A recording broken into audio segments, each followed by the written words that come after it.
Le Seigneur Jésus a dit à ses disciples, « Mais heureux sont vos yeux parce qu'ils voient, et vos oreilles parce qu'elles entendent.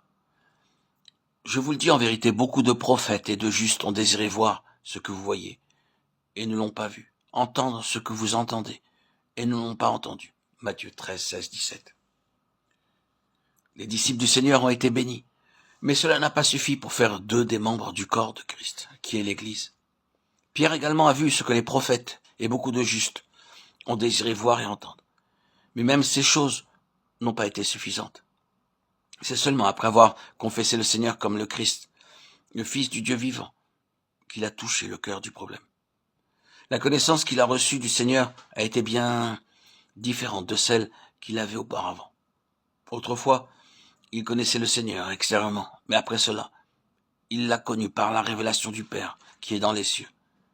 C'est le Père céleste qui lui a fait connaître que Jésus de Nazareth était le Christ, le Fils du Dieu vivant. Une telle connaissance procède d'une révélation spirituelle, elle est subjective et non pas objective.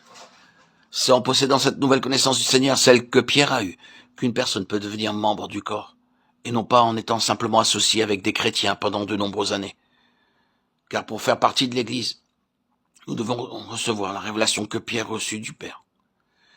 Et cette révélation céleste en lui a permis de connaître le Seigneur Jésus comme le Fils de Dieu et comme le Christ de Dieu.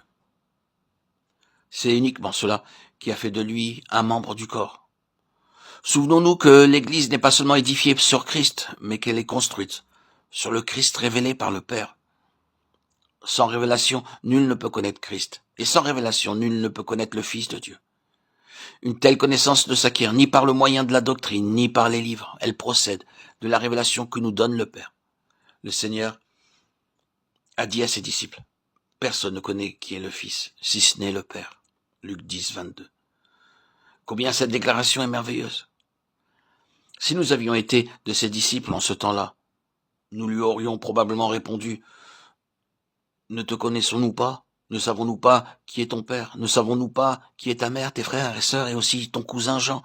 Ne savons-nous pas ce qui se passe dans ta famille, même ce qui concerne Élisabeth et Zacharie ?» Cependant, le Seigneur a déclaré que personne ne connaît qui est le Fils, sauf le Père. Quand il dit personne, cela signifie vraiment personne.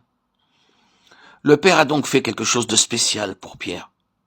Cela signifiait que ce que le Père connaissait du Fils, il voulait que Pierre puisse le connaître aussi.